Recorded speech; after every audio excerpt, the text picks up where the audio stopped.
Hello and welcome to episode 83 of the DaebakCast. This is a weekly podcast where the three of us come together each week to talk about K-pop and whatever's current in the industry. This week we have 4 album reviews. We have Red Velvet, Stray Kids, KASPER, and Daya. So we'll be getting into that later. As always, I'm joined by Nate. Banana. Banana. Nana. Yes. You didn't want to do Yes. nah. No, that's not English. Hey, that's still English. What are you talking about? I got my Red Velvet light stick. It is currently lighting up in the background. I'm mad because neither of mine's shipped. My CD and my light stick didn't ship yet. F. Join our Discord. It's Mucho lit. And Facebook group. Slightly less mucho lit. Yeah, it's just not used quite as much, but it's still fine. It's because it's more like Yeah. forum posting rather than instant messaging. Talking. Yeah. Yeah. Yep. And also, as always, I'm joined by Andrew, who usually has 3 things. Number 1, the Red Sox are on a roll right now. They've won 8 of their last 9 or 7 of their last 8 sort of games. Yeah, The no, amazing I think they definitely amazing have the part best was- chance at the series. Yeah, we'll see. But I was just super happy last week. Well, because while we were filming last week, they completed a 4-game sweep of the Yankees, and they're currently 9.5 games ahead of them with about a month to go. So I'm excited. Yep. In sort of also baseball related news, we have BTS has added a City Field tour date to their Love Yourself US tour, or world tour rather. They are the first K-pop group to ever do a stadium in the United States. How crazy is that? And I mean, just sort of coincidentally, probably one of the most famous stadium performances by the Beatles was at the old Shea Stadium, which is where the Mets used to play. So it's very fitting. Maybe, who knows, maybe this will be like the Beatles revolution of our generation or something like that. I don't know. And number 3, so SM has been doing the station thing for the past year or two, and now they're doing these things called Station Zero, which are crazy collaborations. And was it last week that we got the confirmation of we're getting this crazy collab between Seulgi, Shinbi, Chungha, and Jeonsoy? How did that happen? Honestly, I mean, I need it to come out now so that I can die in peace. It's crazy to see just all these different artists from different companies just come together. And has an SM artist and a Cube artist worked together before? I can't remember, but I don't think so. I wouldn't be surprised. I don't think so, but I mean, Still, again, I bet they've it's done cool. Definitely done stages and stuff together, but I will say there's definitely been special probably not singles, songs. Yeah, not songs. So an this is actual single. Yeah, but I mean, If you- still, it's kind of breaking ground. If anybody in this knows of way. any singles done between SM and Cube, just comment down below as always. Let us Yeah, know. please, because I don't know, because SM definitely seems SM's less restrictive than YG. If YG would never, definitely. YG would never allow any SM artists to collaborate with them, basically. Well, SM's less restrictive than they used to be, that's for sure. So yeah, and I mean, yeah, how that too.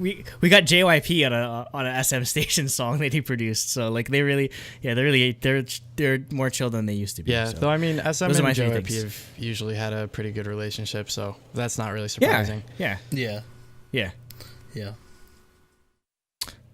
That's it. All right, that's all the 3 was things. just 3 All right, things. so without further ado, we can get into the first review, which is Red Velvet's Summer Magic, which is their second summer mini album.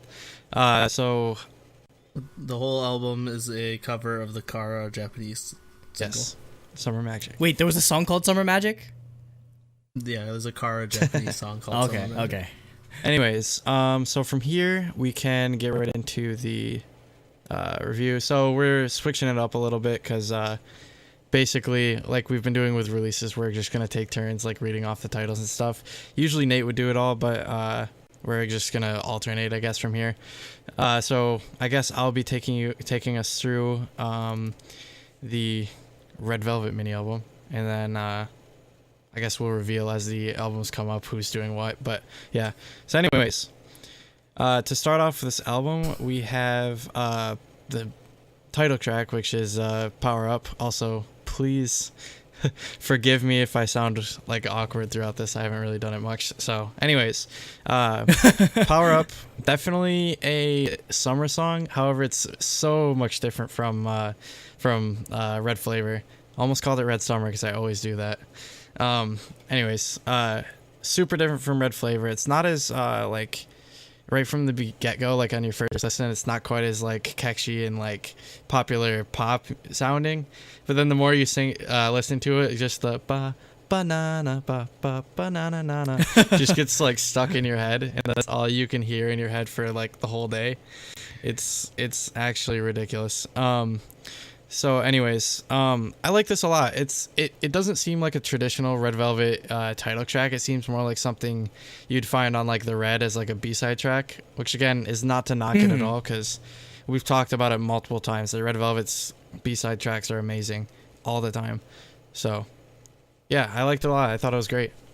It also seemed more Japanese than usual as well, as what I'll also add. Yeah, it's on a scale from like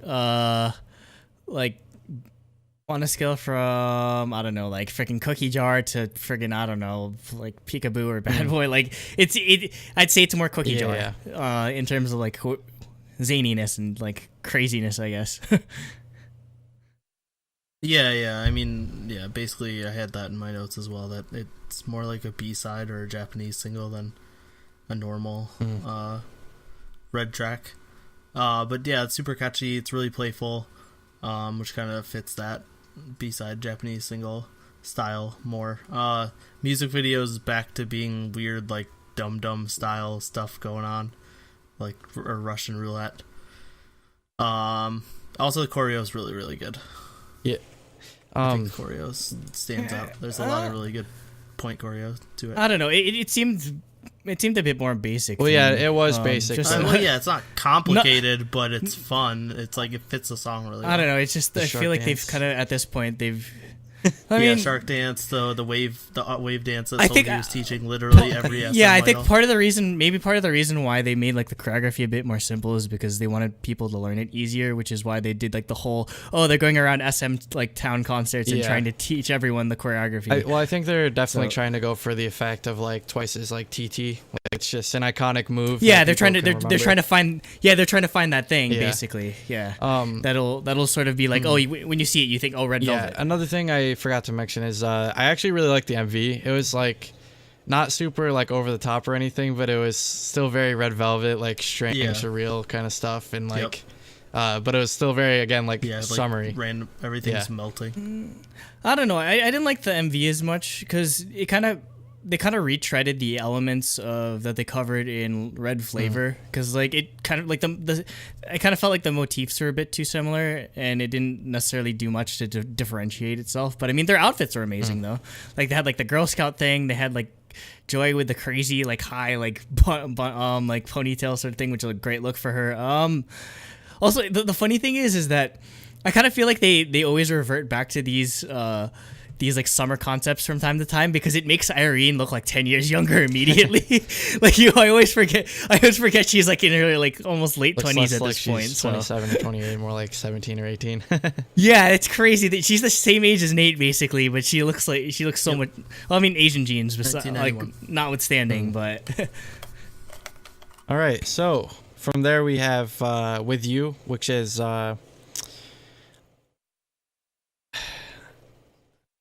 A Christmas song. It kind of does. I was trying to like pinpoint a specific like genre. No, it is. Yeah. It's supposed to be a Christmas I guess song. They do say Christmas sometimes. I still don't know. It's a they're talking about when I'm with you, it's like Christmas or something. Yeah. That confused me. And even when they performed it on the music shows, they had like snowflakes in the background. And they put it on a Christmas in August. It's supposed to be a summer Christmas. It's supposed to be Christmas a summer in July Christmas kind of thing. Yeah. Yeah, exactly. Except they're about like a couple weeks late. Yeah. Anyways, I thought this turned out pretty well. I think it definitely stood out the least on the whole album. But that being said, I think it still turned out well. Like I wouldn't add it to my like best of Red Velvet playlist that I have on my phone, but yeah, I still enjoyed it. It was you know, I guess I think it would be decent on any other album, but it's like all the other tracks were a lot better in my opinion. Yeah, I don't know. I thought it was weird. Like they merged a Tropical House and a Christmas song together, and it still somehow worked. So like I thought that was kind of cool. Also, the harmonies are really good in it. Yeah, I mean, obviously, it's not going to blow you away necessarily, but what I really loved was just like the crazy harmonies during the chorus. It was just super catchy, and it definitely, they do a good job of theming like their summer albums, because if you think about like Red Summer, like they had like stuff like Zoo and like all these other like very similar summery themed tracks. So I feel like, again, it's good placement to have this in here. So yeah, I enjoyed it, definitely. Yeah. So from there we have the third track, which is Mr. E, which I actually like the title of this a lot, because what it really is, it's just mystery, but they're like, let's just change it up, Mr. E. Yeah. Anyways, this was definitely a standout on the album for me. Like I think this definitely seems more title track ish than Power Up. Like this song here was probably what I would have expected out of this, like since it's a lot more similar to Red Flavor than Power Up was. Though that might be deliberate that they went for something different just so that it didn't seem repetitive, or they're just trying to make the same song twice. Or maybe that might be the new Red and Velvet thing, where during the fall they release more R&B, or in fall and winter they release more R&B focused or R&B sounding songs, whereas like in the summer you get stuff like Russian Roulette, Red Flavor, Power Up, that sort of thing. Yeah. So I mean, that's it's a good distinction again, so that we just don't get too tired of like one type of sound. Which again, it was kind of off-putting, like hearing this kind of sound again, because again, I thought they kind of left this sound behind, like with the Red and like with that whole concept thing. But yeah, it's interesting to see them coming back to it. Well, I don't think I ever got that feeling, because like there's a lot of songs on like Russian Roulette that like sound in this style as well. So like that was definitely a more like Red style album. Like they say that they don't really do the different styles, but really I think they really do. They just mix them in the albums instead of just. Well, I was gonna say they don't have specific albums like the Red and the Velvet, but they are still doing Red and Velvet songs. They're just putting them together on the same album. So this turned out a lot really good for me. Turned out a lot good. It was very, very good. Anyways, the chorus was very. The chorus was just super catchy. People won't think you're joking. I guess what stood out to me the most. So yeah. Yeah, for me, I love the like jungle ambient sounds with the birds. It made me think of like Zoo 2. I thought it was Zoo 2 too. Yeah, I was like, is this Zoo 2? Like, oh my god. But yeah, like it was a pretty typical Red song, but then the drop was just insane. And also I thought there's a lot of really cool stuff going on with the beat. If you really listen to it. This is I think my favorite song on the track, actually. I don't know. This is the most boring one for me, because again, it just kind of feels like a retread, and also they should have just straight up gone into Zoo 2. But I mean, we'll get to like the more like craziness later, though. All right, so from here we go on to the fourth track, which is Mosquito. This actually is my favorite of the songs on the album. It's like Red Velvet doing a very like it sounds like it. All right, let me try it back. I always get like caught up in my own words. Anyways. Basically it starts out as like almost like a Red track, and then it just boom, it's a hip-hop song now. And I really thought that was amazing. And then also once it gets into the chorus, it kind of goes back into being more like happy. And I like using the like Mosquito onomatopoeia as like the I thought that was really cool. So one thing that stood out to me for the song is there's like the synth line goes back and forth between the right and left channels, and I thought that was like a pretty cool touch. And it's supposed to, I guess, sort of emulate like a mosquito like buzzing in your ear sort of thing. Yeah. I don't know. Maybe I'm reading too deep into it. Probably, but it's an interesting thought. Panning effects are awesome though for that. Yeah, exactly. And then also, I really like the beat. It's pretty basic, but it's still like, I don't know, it just fit the song really well. Yeah, I think it's another one that kind of sounds like it would like be right at home on the Red, because I don't know, because if you've kind of noticed that they've sort of, where if you look at early Red Velvet, or I guess if you look at like stuff like Dum Dum or whatever, they were a lot more hip hop focused, and they've kind of went away from that trend to go more R&B or just like more electro pop style.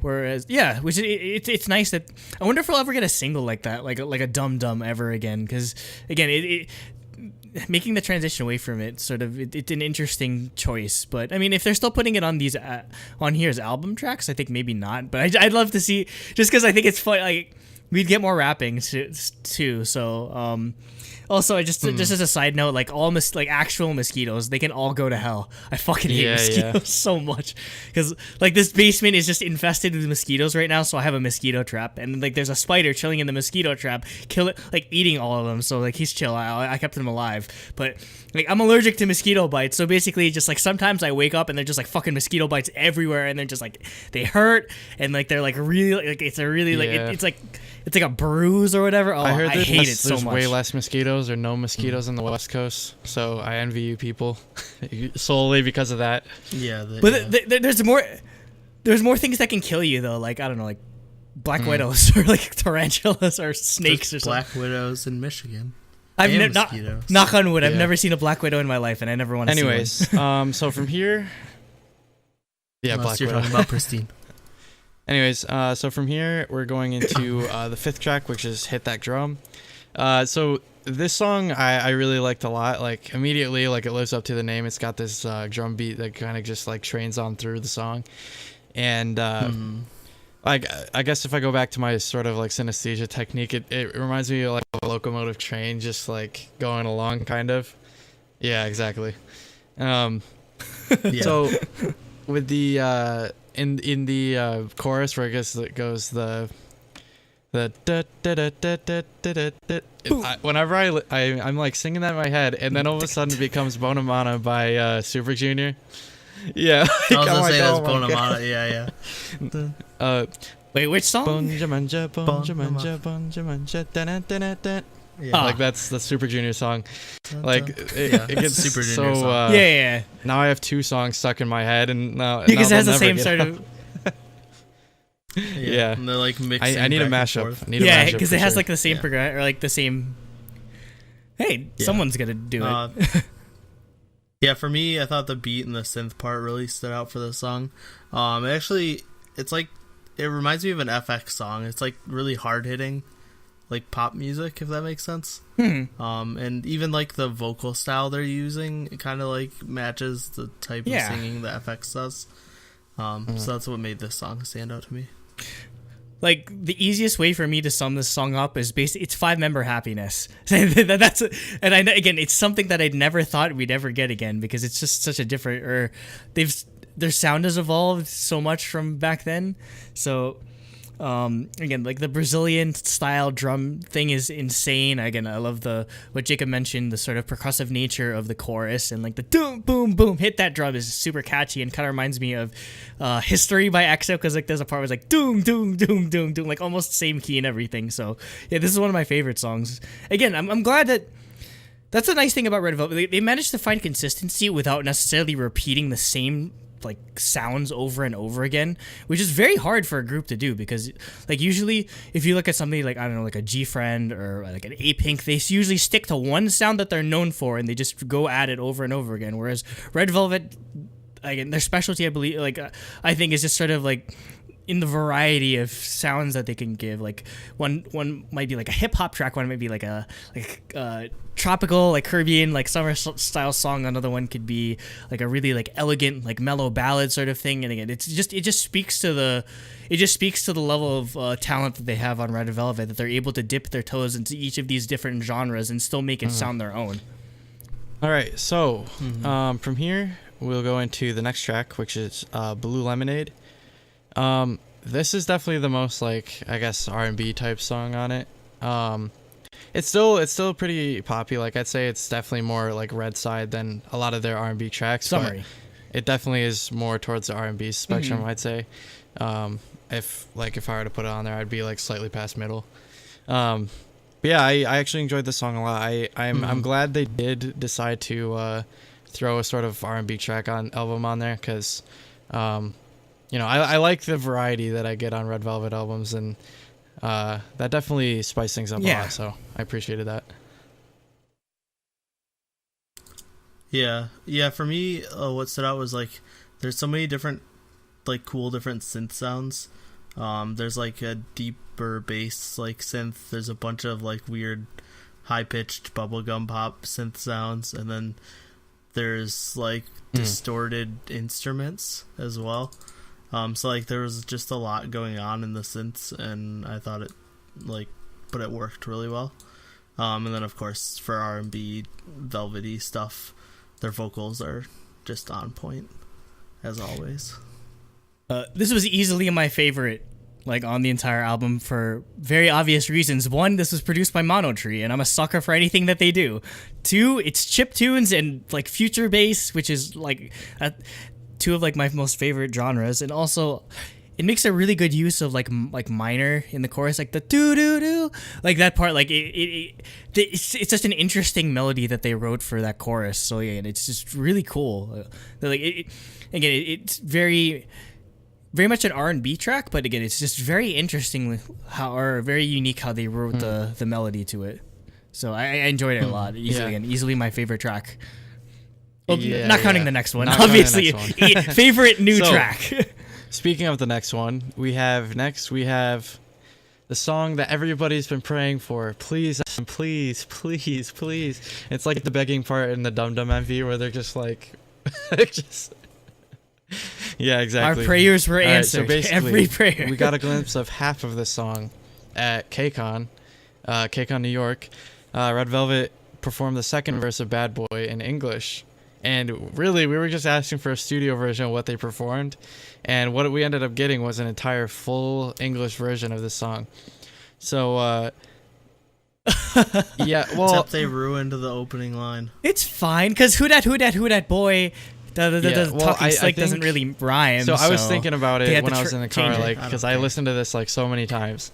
I was like, I think it could have been who dat boy. Yeah, same. Trying to drag me round like a toy. I think that would have been pretty good.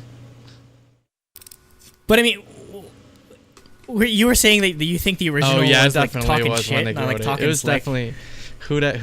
It was that, yeah. It makes more sense that they were talking from shit. The back talking shit. That's definitely what it was. If they said that, like, that'd just be song of the year immediately. Just Red Velvet just saying talking shit. But yeah, like so the first verse, I think they might have actually wrote that after KCON, because like it seems like not quite as good as the second verse of the song. Like it doesn't flow quite as well.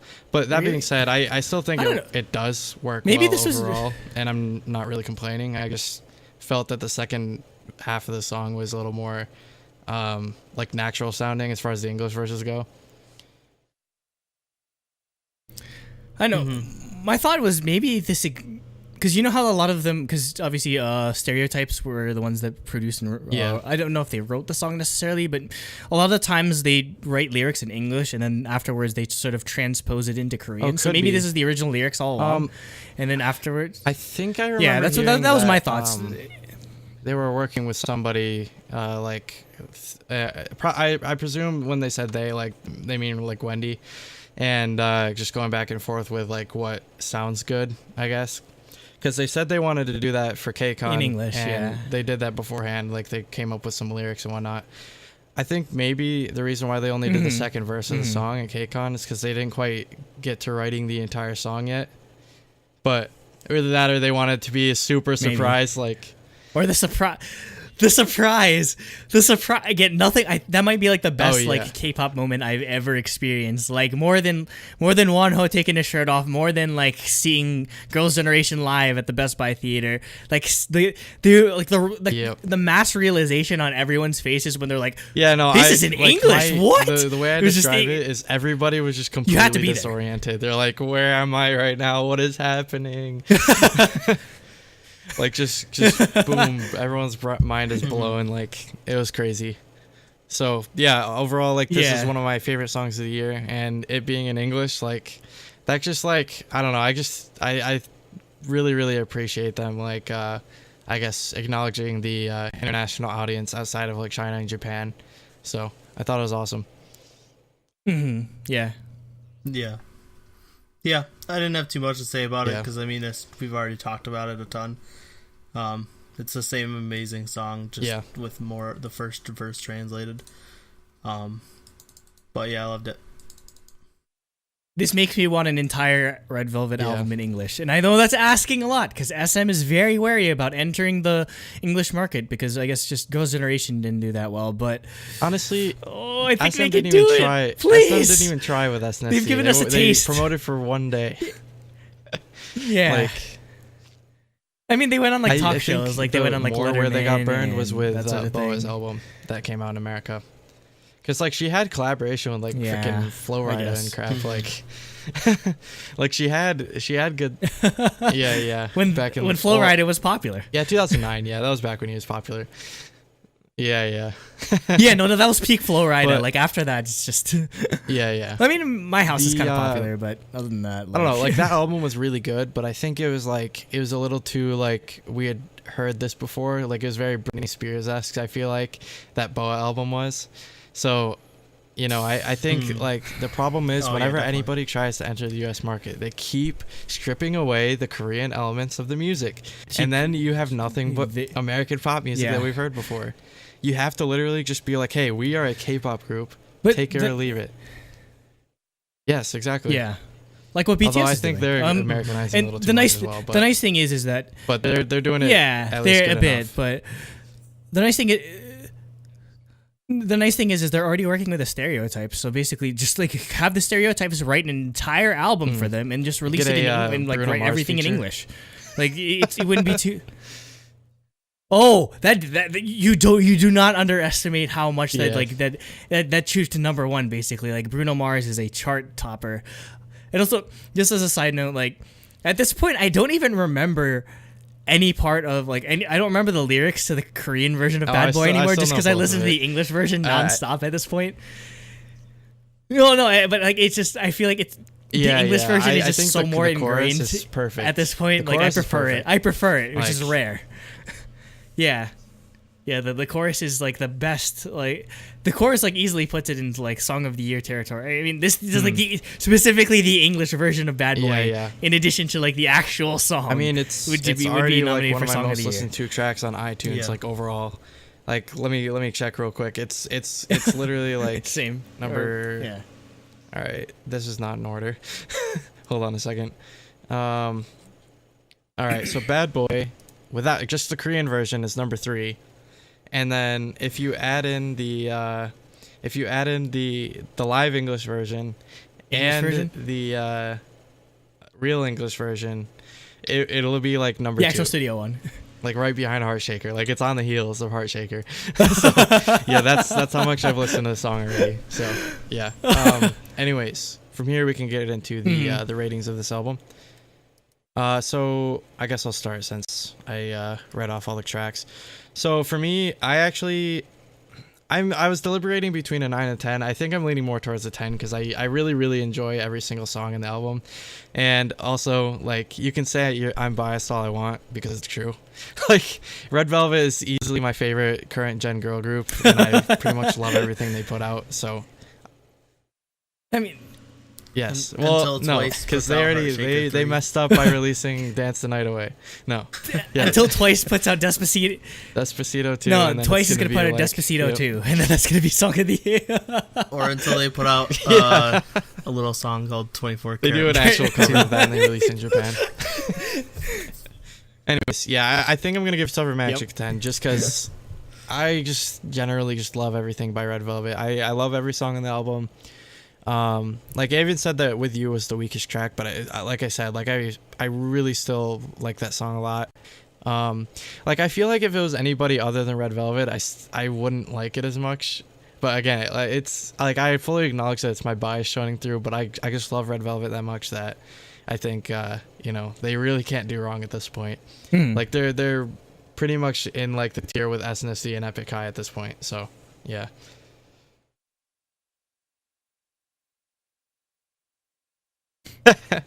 Yep. 10.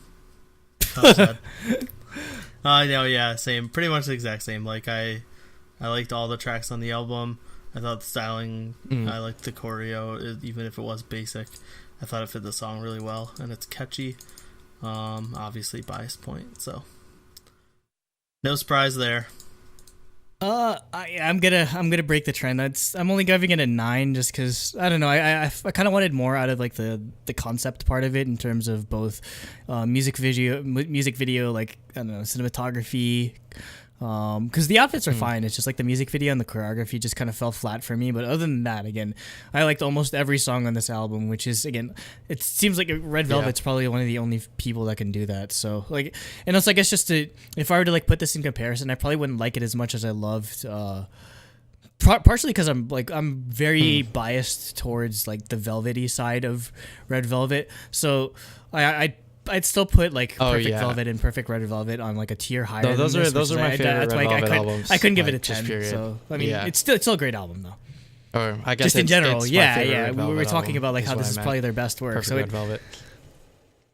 Yeah, I mean, obviously it's going to be very hard to keep that or like match that just because that's Perfect Velvet and Perfect Red Velvet is probably their magnum opus at this point. So it's just going to be hard to like match that level of consistency always. But I mean, still, this is great. And again, it's just such a surprise for them to just go back to this sort of sound. So it'll be interesting to see if they'll like revert again. No, they probably will. They'll probably go into more of a I'm thinking we'll probably get something more in the winter, probably. That's usually early winter. Maybe like December. Like November, December type deal. But again, it's just awesome how they're always consistent with the releases, and no matter if they release 2 or 3 like mini albums or whatever in a year, they're all just quality, and that's why we value Red Velvet like so much, which is because of that consistency. Yeah, really, and like it takes a lot for any other group to like sort of above match that. Everybody else is like for me is it's just like everything they put even out twice, for me, honestly. it's always good, and it's like it's reliable. Like their music is like the Toyota Corolla of music. Like it's like you can count on it. You know what I mean? Yeah, it really is. That's the perfect example for it. Yeah, I mean, minus that like one year where like Toyota had like to recall all the other cars because their brakes weren't working. But like no, it's consistent. You know, like it's always good. Like there's nothing wrong with drive. You'll never run into any issues because it's just the most reliable thing. It wins the JD Power Award every single time. All right, so from there we can go into topic 2, and I'll hand the reins off to Nate. Yep. So topic 2 is Stray Kids' I Am Who, which is the second I Am Nate. They're gonna run out of they're gonna run out of things. This I am not. I am who.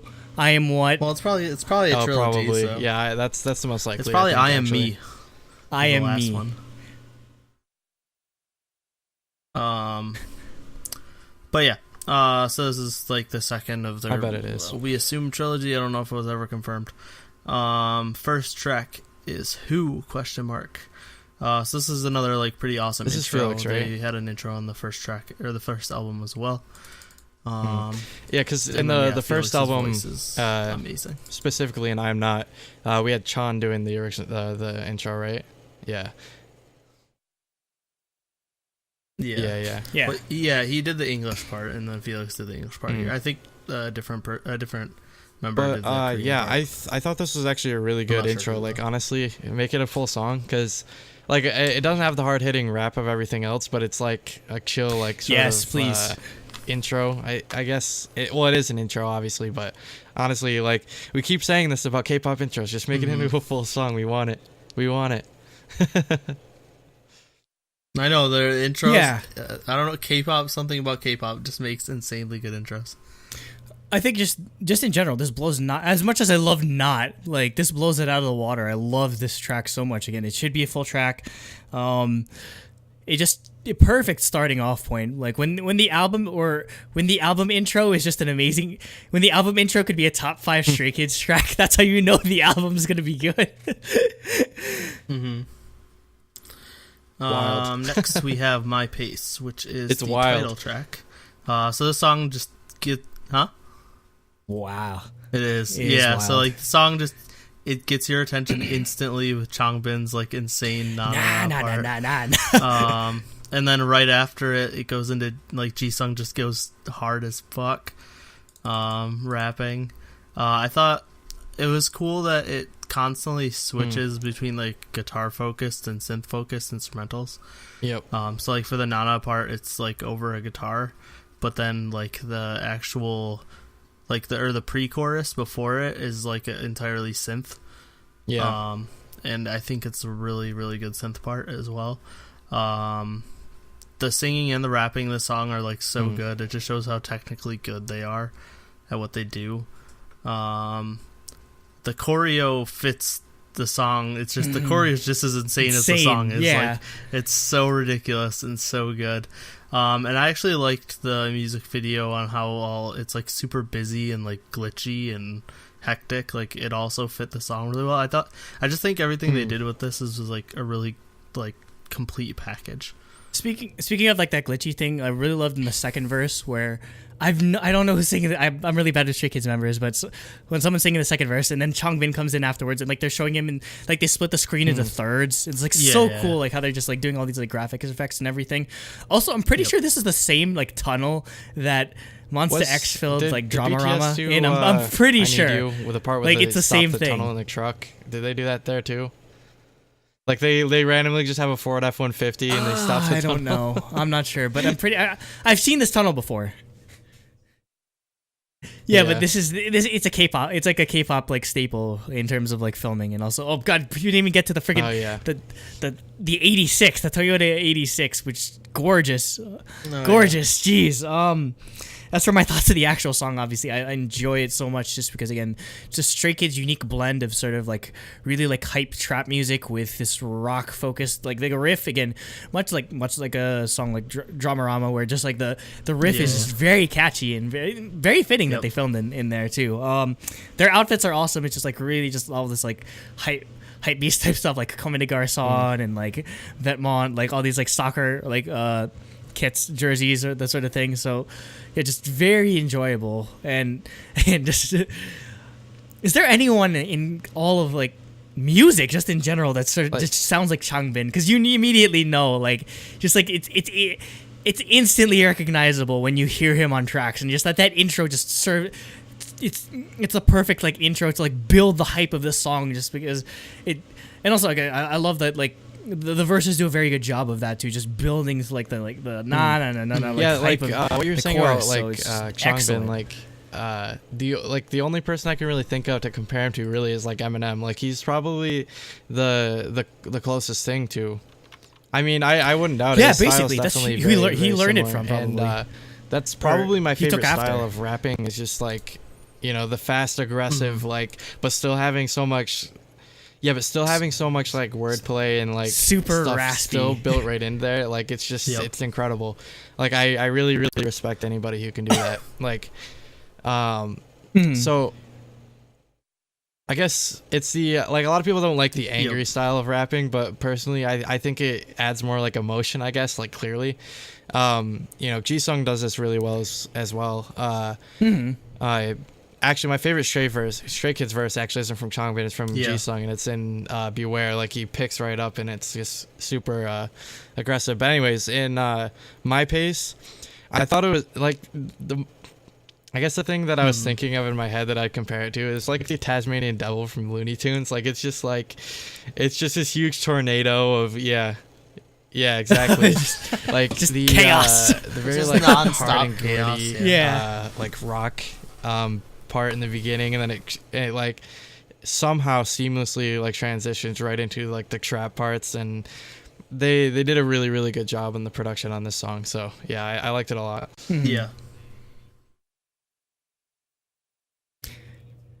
The only thing I this hate would is have that they been released this amazing. after KCON, because imagine how amazing seeing this live would be. Yeah, I'm so. Although like, I'm glad Stray they Kids did World Tour when JYP, KCON, please. 'cause, like that originally wasn't my It'll be a favorite while. song, but like Yeah, actually, I mean, it might have been when we replaced reviewed Yaya, it, essentially. but like at the time it really wasn't. But then when I Seeing saw it Yaya live, I was was- like, damn, this is hype as hell. Now it's now it's one of my favorites.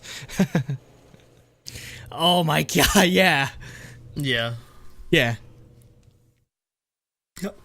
Next we have voices. So I thought this was like, I really like the guitar based intro with like the softer vocals, and then it leads into like the harder rapping. So like because the song has like a pretty good dichotomy between the softer vocals and the harder rapping, but then like the drop chorus brings the vocals more up to that level of the rapping, like so like it kind of evened it out. Also, there's a really awesome pause after the first chorus. I love silence and pauses in songs if they're done well. Yeah, it serves as a good build up, especially because this song is feature bass, like it has a feature bass style drop, so instant like for me easily. And I'd say this is probably one of like the best choruses I've ever heard from Stray Kids, just in general. Like I'd say that might be one of their only weaknesses in terms of like, because if you kind of look at District 9, and I mean it kind of like comes back in my pace, is I'd say the writing, at least the lyricism in the chorus, is kind of maybe pale in comparison to just how intense the verses are. But this is easily one of like, the I most thought this turned out standouts, really so well. I enjoyed think it sort a of lot. serves the same, I guess, purpose or role on the album as like Mirror from the last album. I think it's definitely most similar to that. I really liked it. Yeah, it seems yeah, like it really is like the new actual Mirror. like almost like a sequel to that song. Like voices in my head and like looking in the mirror at yourself and like just stuff like that. I think it turned out really well, and you can definitely like just again, like I mentioned before, like feel the emotion in the rap and stuff like that. And I think that's where Stray Kids really excels, is in their rap delivery. And also again, like they self-produce all these songs, and they're always turn out really well. Like for rookies, like they're ridiculous as far as the producing potential. Yeah, like almost 90% of their almost 90% of their albums are done by Three Racha to some degree. So, and even when they reach this whole album is, even when they reach JYP outside to like, was there was some helped with production. one of them. I think one or two songs that wasn't produced by them. helped with one of them. Yeah, but even when they reach for outside help, it's still really good. So I was gonna say, well, and they have production credits on every song. yeah, almost every I song. think so. they've just gotten help with some stuff. And which is nice, because you don't want to burden Three Racha with it all necessarily, well, and also you don't want to. I feel like it's get they're them definitely in a good creatively spot like burnt now, 'cause out as with, well. So. JYP 2.0 It's a good or whatever, balance. with the different task forces and stuff like that. Like Stray Kids has their own task force, but like Yeah, they do somebody's their own production dedicated and stuff, to but them they still now. have that JYP production like support that they can lean back on, which is great. Yeah. Next we have Question. So this is like super hard hip hop song. I really like the instrumental part that mimics the vocals. If that makes sense. I can't like. It's think of how very it goes off because the top. that is very early block beat. Like That's that's what what what my feeling was. Like Nilly Lily Mambo and Very Good and stuff like that. Yeah. Jackpot. Yeah. Yeah. Or like her to some degree, just it's very staccato, like nah, like just like Yeah. da-da-da-da-da-da-da, like that sort of like very like hard hitting sort of thing. And then I like that this song shows off all the different rapping styles that the members have. Because that's like one thing that definitely makes them stand out, is since they have 6 rappers, they all have like their own unique styles. Yeah, you think you and get tired they of 6 kinda all- rappers. Yeah, but they like, you can kind of see the different styles throughout the song. Yeah, that's very hard to do, where you have a group with this many rappers and they're just as unique as having 6 different singers. So again, that's another one of their strengths. Also, I'd say you have to add this to your English line thing, sort of. That's an amazing, just like it cuts out. I'm just like, why is it here? I don't know why it's here, but it's amazing. Yeah. Yeah, basically, just like what the. Yeah, so the showcase in the song is definitely the rap, but It's I built for actually live really stages, like sort of the vocal verses in this. I think they did a really good job. What's his name? Is it Woojin? Is that his name? Yeah, I think his voice is really, really nice. Like, I could tell who he is. I forget what the second syllable is in his name.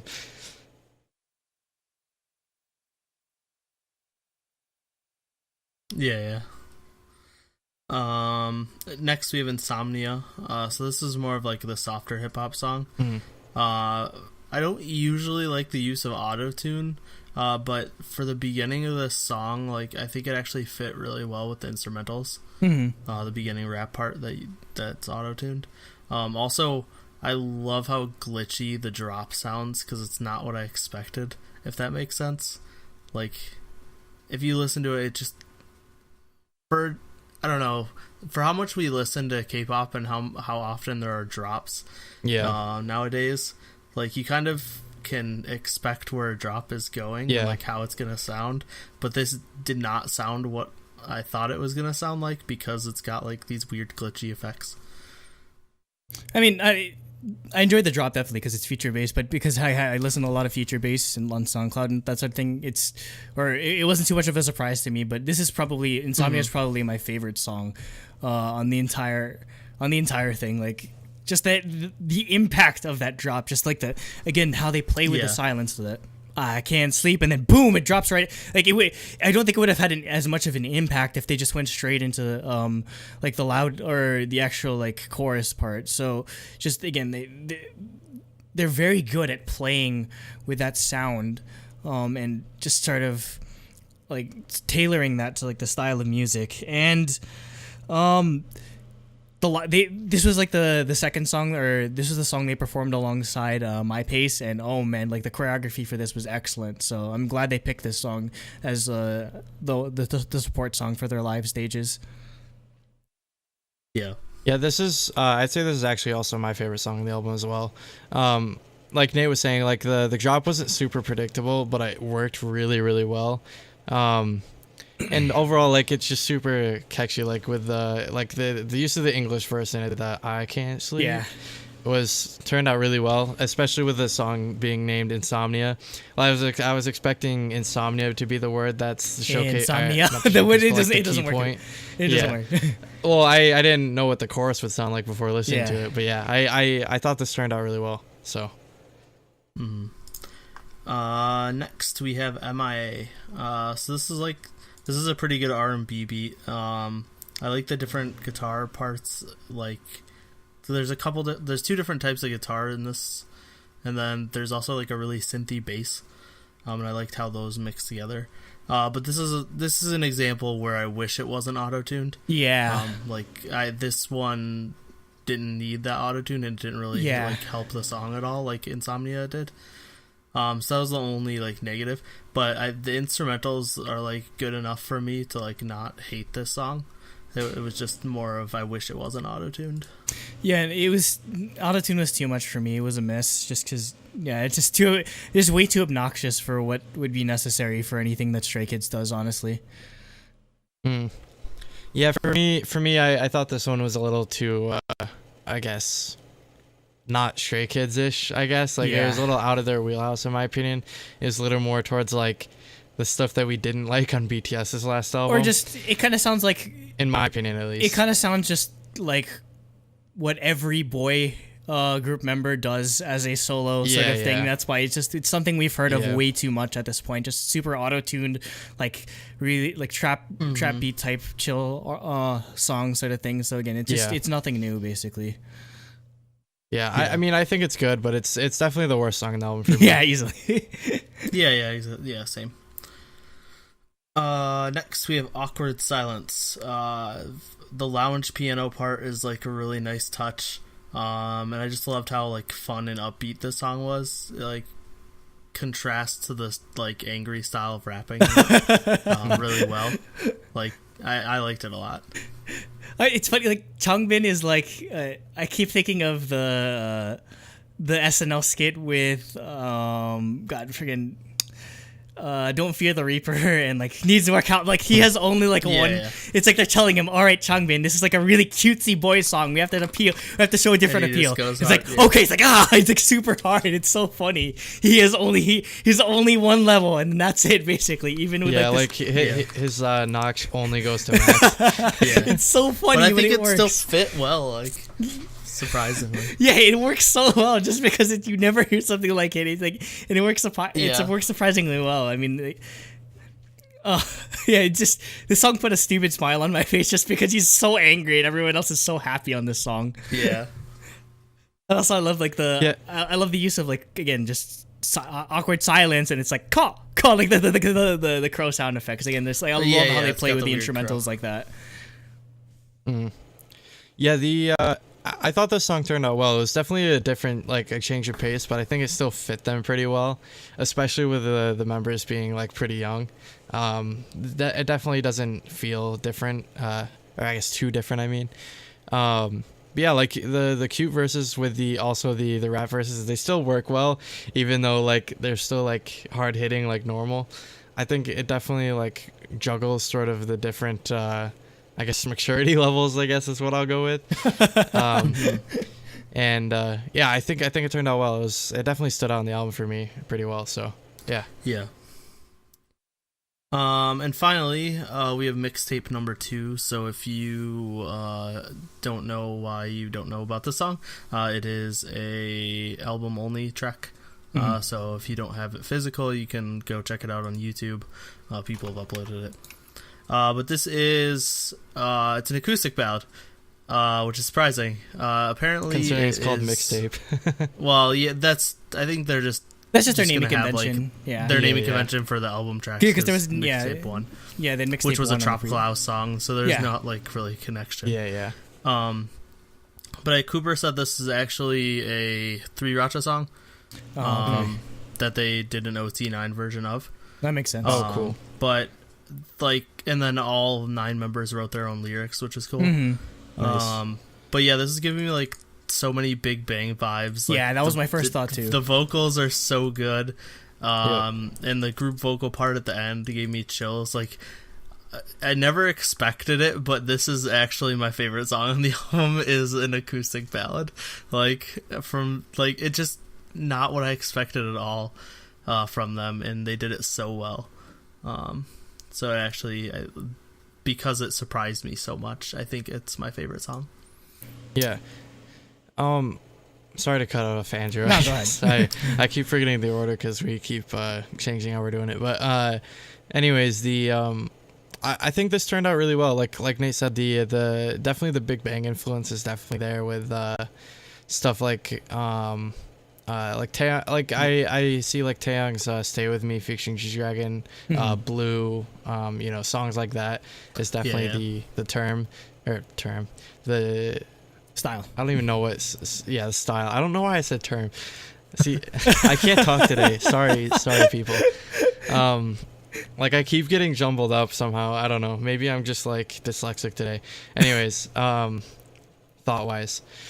Anyways, I thought this turned out really well, so I'll just leave it at that so I don't talk myself in circles for any longer. I mean, yeah, as much as I like the Big Bang influences, it didn't necessarily blow me away, but it's cool that they sort of incorporate the 3-Racha stuff into what they're doing with the main group, so it'll be interesting to see if they do that going forward. It'll be interesting to see if they'll do their own stuff as 3-Racha in addition to this. I don't know how much new music they're making now that Stray Kids is finally debuted, but it'd be cool to see them release like more stuff on their SoundCloud and just like stuff on their own that they're not necessarily tied to promoting or making music videos and that stuff for, just on the side, so it'd be cool to see. Yeah. So yeah, I was waiting for Jacob to go because it's all out of whack. We have to get used to it. I know, it just threw me off. So there was like awkward silence. I was like, oh shit, we need to go to like the song awkward silence. Ratings. So ratings. Once again for me, I think this is 10 out of 10. I think all the songs on the album are fantastic. Everything about the music video and styling for my pace fit it insanely well. Obvious bias point. So Stray Kids is 3 for 3 for me on 10 out of 10s. Very, very quickly becoming So are they one of my top guy groups. So do you like them more than Monsta X and Shiny? Do you know yet? I don't like them more It's than like either. picking. It's like picking your favorite. It's like picking your favorite child. No one's gonna pass Shiny. I don't think ever. Mhm. But after KCON, I did like them more than Monsta X. But before the Monsta X concert, I watched. Well, it wasn't that I saw Monsta X live. It was before that I literally watched all of their variety. Right. And just like fell in love with all of them. So what you're saying is Stray Kids needs to do another reality show where they almost all get eliminated. Yeah, if I get a ton of like variety with Stray Kids and they rival Monsta X and how ridiculous they are, then I might.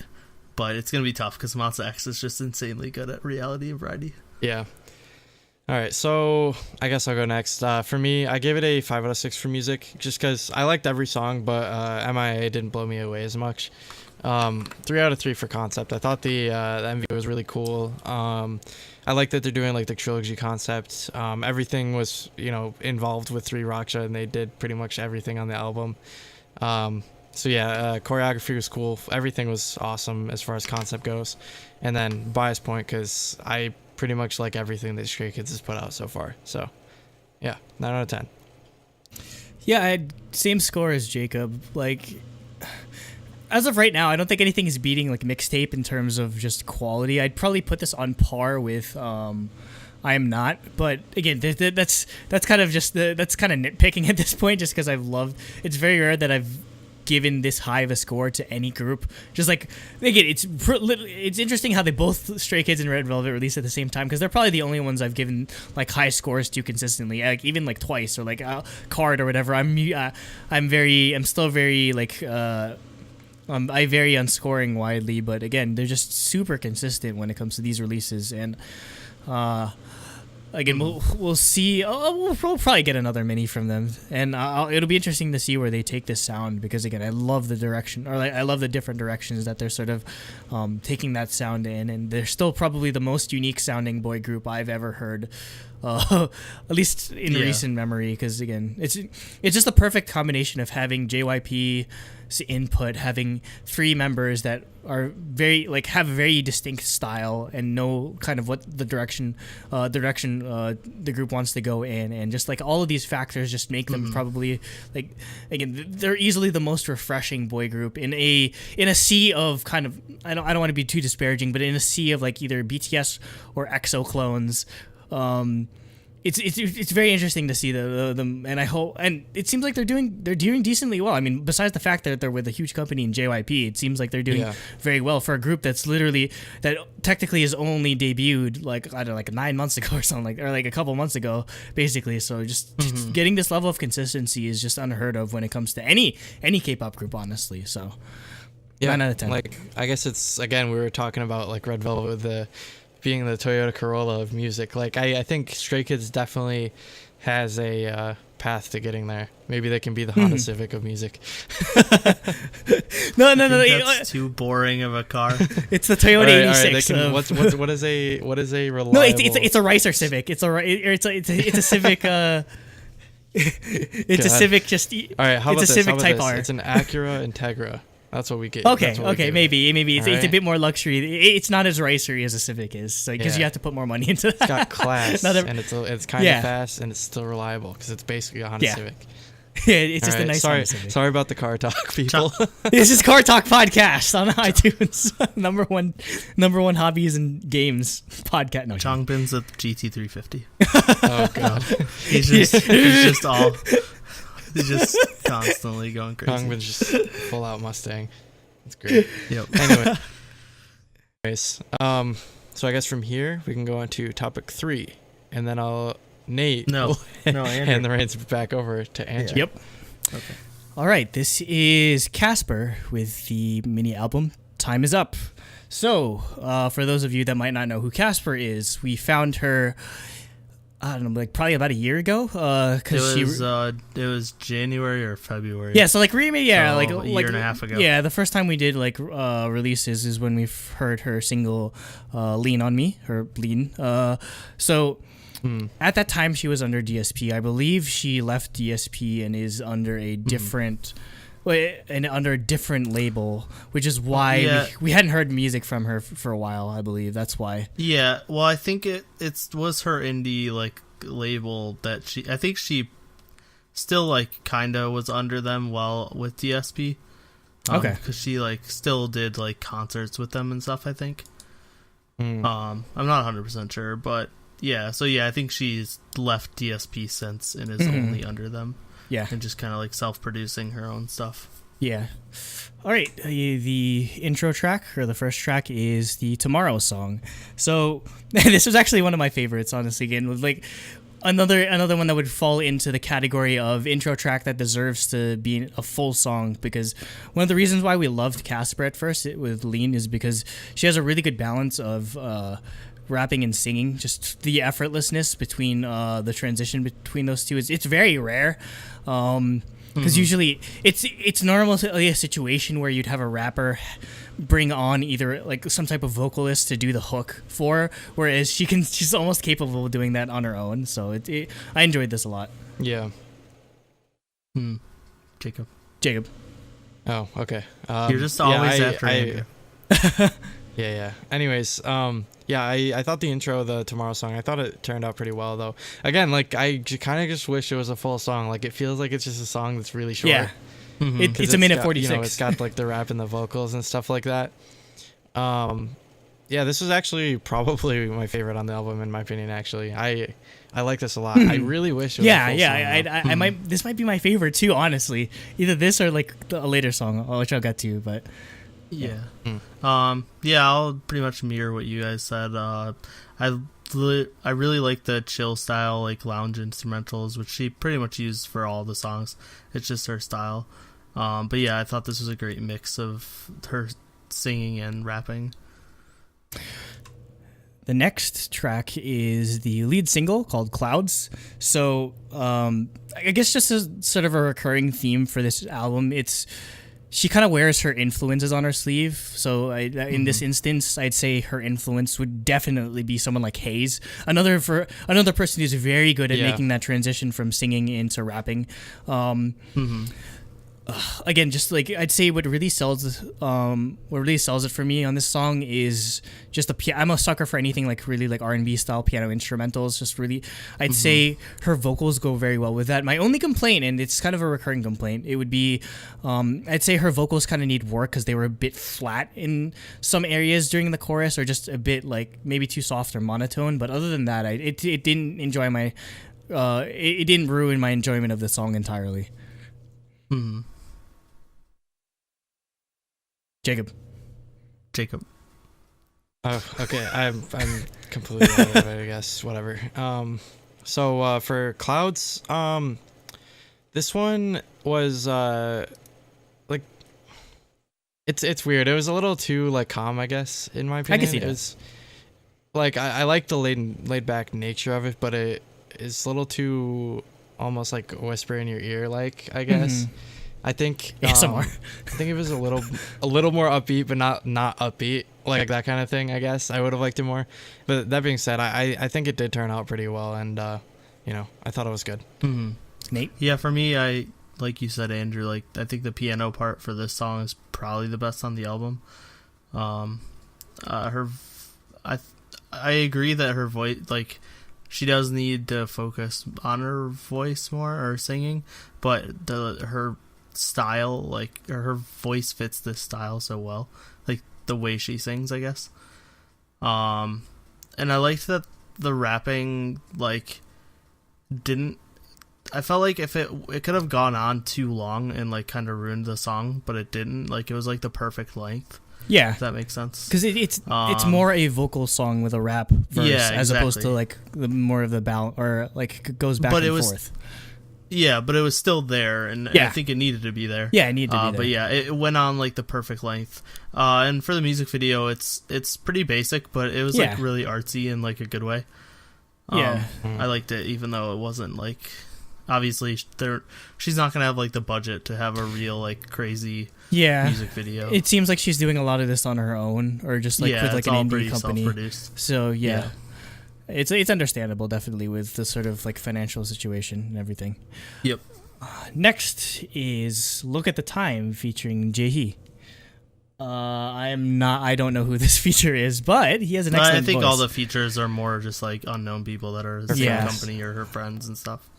I'd say the influence on this track would be more of Zion T, definitely, because the instrumental, for sure. the style that Zion T like really excels at is he has a really like much like KASPER. He has a very just like legato nature of singing. It's very smooth and elegant, and in the background are just like really like short like keys like.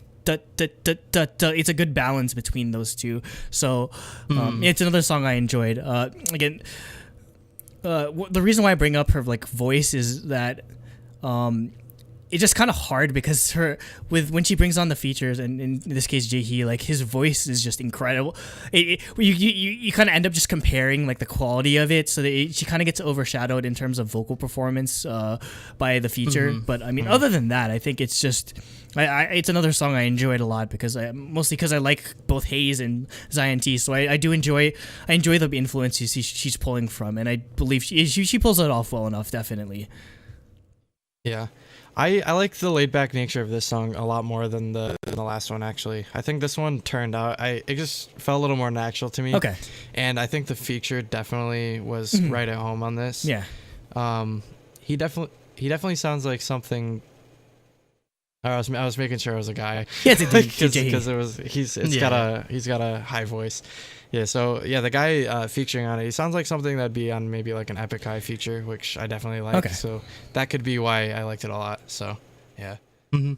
Yeah, I agree. I thought this had another fantastic piano part, and I like the feature. I think his singing could be a little bit better, but his rapping fit the song really well. So it like kind of made up for it. Yeah, you could tell that he's more of a rapper than a singer. Yeah. But I still think, I thought it was decent. Next, we have Playlist. This probably would be the closest in terms of musical style to Lean. Like, it's got the 100%. Yeah, which I guess just sort of I kind of wish she leaned into more. Honestly, it's interesting that she sort of went away from that and went with Clouds. I mean, I think it's fine going with Clouds, but I kind of wish we got more of like the R&B trap sort of influences in her music, because I think that's what I really fell in love with her in the first place. And also it just sort of gives her the free reign to, I'd say this is the reason why I like the song the most, is because unlike the other songs where she had to sort of, her rapping level had to match like the softness of the instrumentals, whereas this, we have trap beats going on in the background. I love the intensity of her rapping voice in here, and it's something that I was sort of missing, I guess, from the other songs, and that's why it like I feel like Playlist is just like on another level when it comes to this. And just like great chorus, and again, I kind of wish I'd like for her to sort of bring this intensity into other songs as well.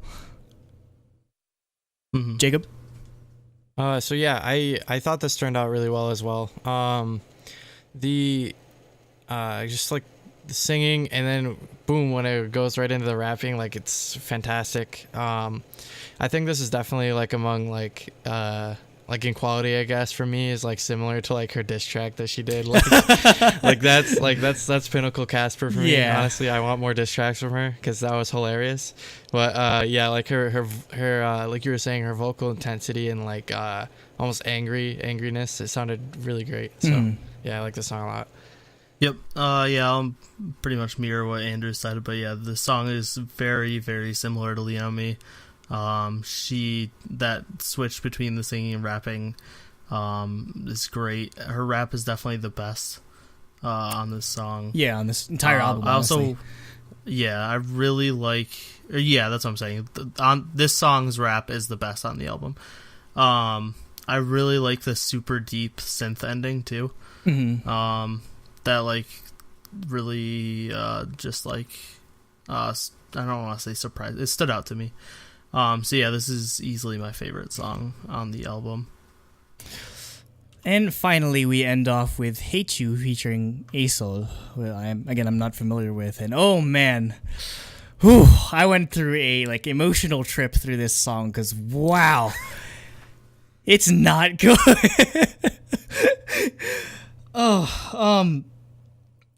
I don't know if she writes her songs in English first and maybe translates it or just vice versa, but wow, like her chorus part or like just like it's so like the flow is completely off for me, and I feel like this sort of exacerbates this kind of one note nature of her vocals, just like.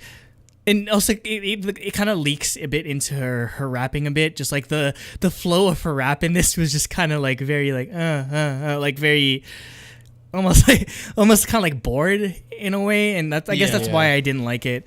And again, it's just another sort of situation where when you're comparing when you're like paired with a feature that has a really good rap verse, it kind of like you kind of get overshadowed. So that'd probably be this is probably the only song I have a major complaint with, just because I don't know, in terms of like production and in terms of like vocal performance, it'd probably be the weakest. But it's understandable considering she's doing a lot of this on her own. I guess I don't know. I have no idea if Casper had ever listened to this, but I'd say probably the two things she'd want to work on probably would be adding a bit more of dynamics to her vocal range, where. Because there's only like specific song styles where you can kind of do like a one note or just like kind of keep in the same range. I'd like to see more of like, again, not just necessarily in terms of like notes, but actual like dynamic where her voice like goes between soft and loud, the way she like, kind of like the way she does with her rapping. So like her rapping I think is fine for the most part, just this song was an aberration. So yeah, just definitely I feel like she sort of still has a ways to go in terms of bringing her singing skill up to par with her rapping skills. So Jacob? Yeah, I think this song was good. I liked it, but like my only problem is it kind of like a lot of the songs do this, but like they kind of just blend together a little too much, I guess. Yeah, definitely. So that's my main problem with this song. So yeah, again, like I pretty much have the same thoughts that I said somewhere in other songs. Like the vocal's good, but I think it might be a little too laid back. Like I was getting a little, like Andrew was saying, a little bored, I guess, while I was listening to it by the end of this. But like if I listen to each song isolated, I think they're fine and I like them. I think it's just that they're a little too similar, basically. Yep. Yeah, I pretty much agree. My notes were another of the same style song because I was running out of ways to describe and talk about this type of like the music on the album, and I love it. Like I when I heard "Lean on Me" and fell in love with it, I wanted more, and I literally got basically 5 more songs that are very similar to it. I mean, with not exactly the same. Playlist is very much "Lean on Me" too. Yeah. But this. I didn't hate this song. I did like it, but I do agree that ASOL was really good and kind of overshadowed her a little bit. I'm kind of interested in who ASOL is now because her rapping is really good.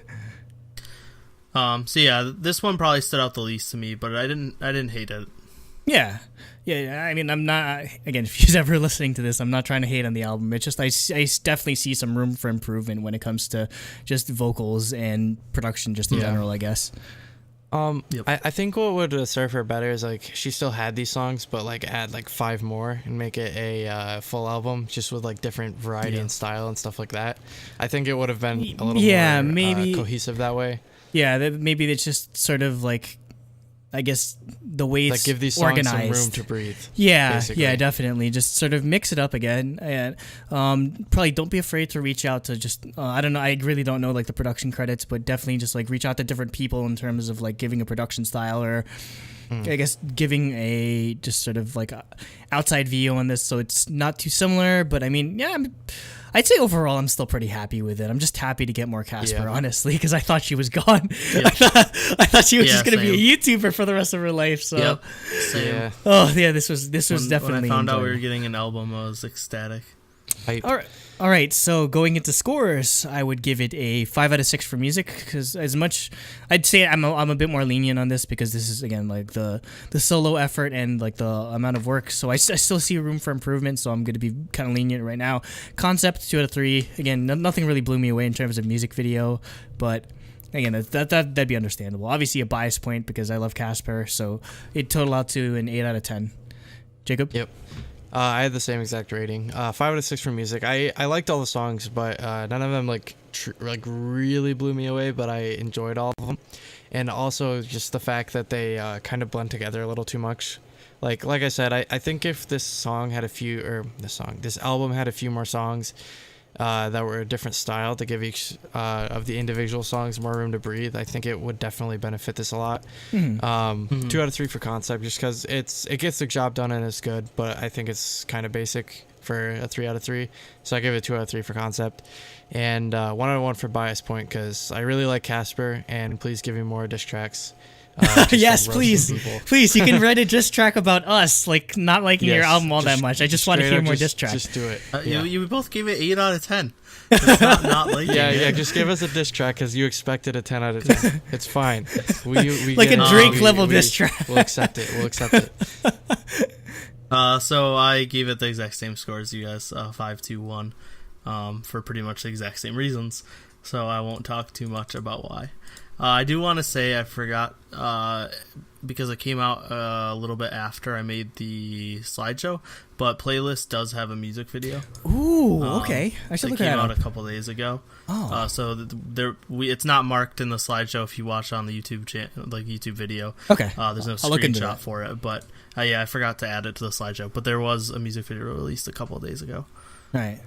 So yeah, I mean, 8 out of 10 is a pretty respectable score for KASPER. So if you're watching, we love you. Continue doing what you're doing. Please more diss tracks. Yeah, please more diss tracks, because that was amazing.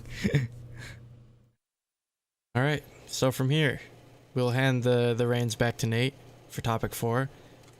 Yep. Topic 4 is Daya's Summer Aid. There's a pun there if you get it, because they're Summer AIDS. Summer AIDS. Jeez. There's no S. It's aid.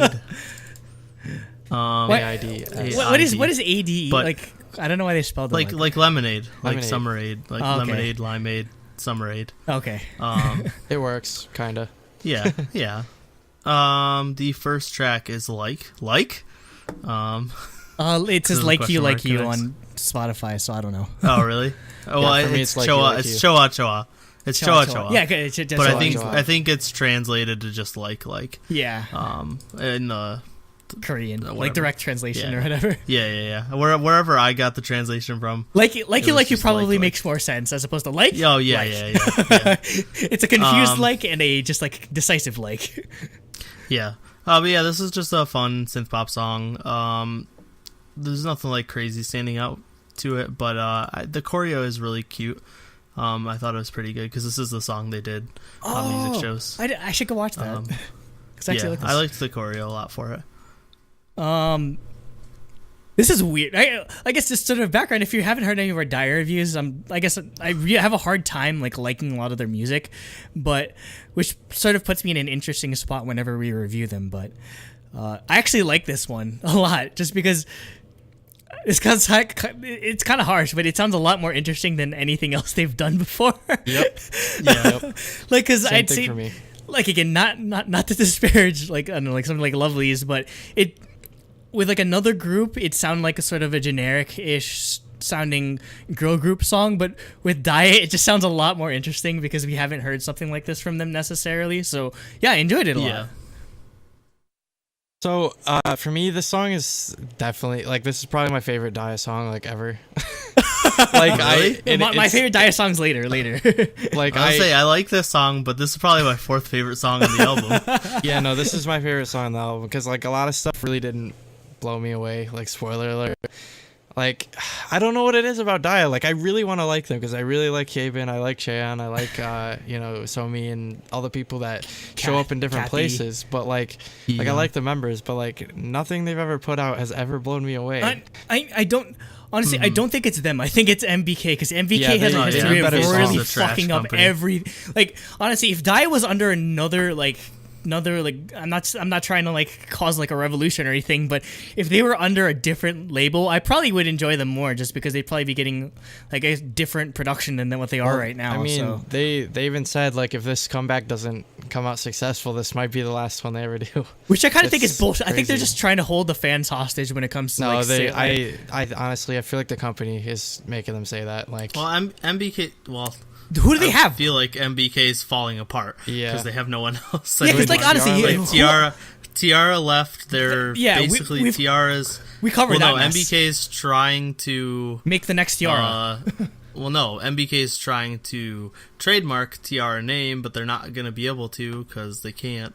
So Tiara, the members are going to keep like basically MBK's going to lose Tiara completely, where they want to like hold the name and the songs hostage. Yeah. And then they pretty much have no one else, so they just have Daya. So yeah, I wouldn't be surprised if they're falling apart. And I mean, they're basically doing the opposite of what DSP did. It's like, oh, we're losing all our groups. Time to put it all into card and just like put all like it just feels feels like the eggs in one basket method just didn't work out for them, or it doesn't seem like they're trying hard enough necessarily. Well, yeah, they're not. I don't think they did it on purpose. They had no choice. They never really had a ton of groups, and they just Tiara ended, and all they had left was Daya. Yep. So and they're not handling it well. never mind. Let's just move on. Jacob's just so bummed about this album. Yeah, like I want to like them so much, but like same. It's just we got to be honest. I do think this album. Well, it has three of the tracks on this album are probably my 3 favorite Daya songs. Yeah, we're just saying something. I think this is like probably their best album. Yeah, which is saying something. But it is and it isn't really. It's saying something because we haven't liked much of their albums before, so it doesn't. It doesn't really take much. Their best song before this was Unit Track. So, with Look. That didn't even have all the members on it. Honestly, it only had 5 of the members. Okay, so moving on to Woo Woo, which is the title track. I like how this is a different take on a summer song. It's very chill, if that makes sense. It's not as upbeat but it's not really a super sexy song either. It's not like, honestly, it could be. It's like a chill Sistar song, if that makes sense. Yeah, that's what it is. Sistar, just not as sexy. Yeah, and less like crazy like Hyorin and Soyu vocals. Yeah, but, yeah. Like I think this definitely could have been a sexy concept if it wasn't Daya. Yeah. Like I feel like they still definitely need the more cutesy concept, I guess. But they're kind of like towing the line between that. Yeah, they're definitely style. Like, this is definitely an evolution for them. Like I wouldn't have expected something like this from Daya even like a year ago. Yep. So it's definitely a progression. Yeah. But yeah, I think the vocals are like pretty good for the song, and especially like Yebin fits the song really well. Her vocals, in my opinion. The choreo isn't like anything crazy, but it's fun and it fits the song well. And then the MV is just kind of typical, like, fun summer vacation MV. Nothing, like, crazy to it. I wanted to like this song because it seemed like an interesting sort of concept just from right out the bat, and also because Shinsan Tiger did the production for this, and he's been just it's just been on fire this year. But man, this was a miss for me. I don't know, like the instrumental just.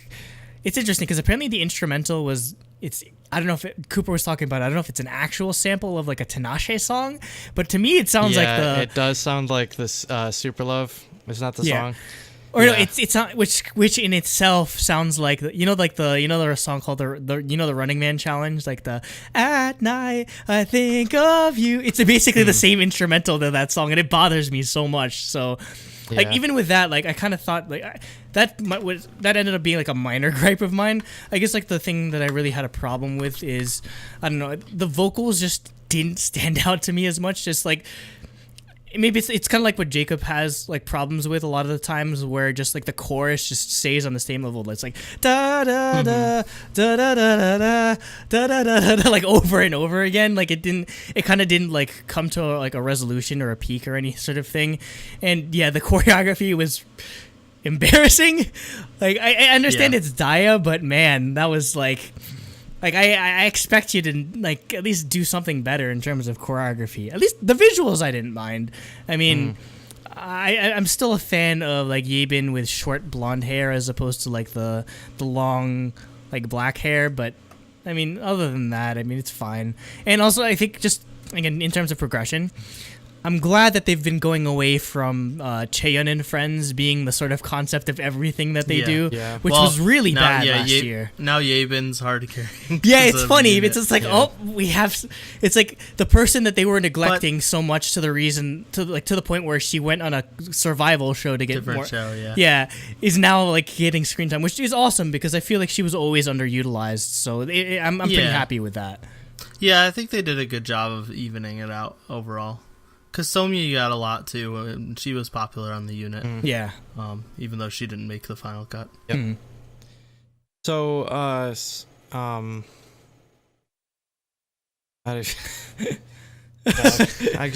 don't even know how to talk about it. No, it's just, I don't know. He's tired. He's trying to get carefully so as not to like piss off the aides. I don't know. It didn't nothing fine, about the song really blown me away. Like I'm listening for things I like. It's just like, I don't know, man.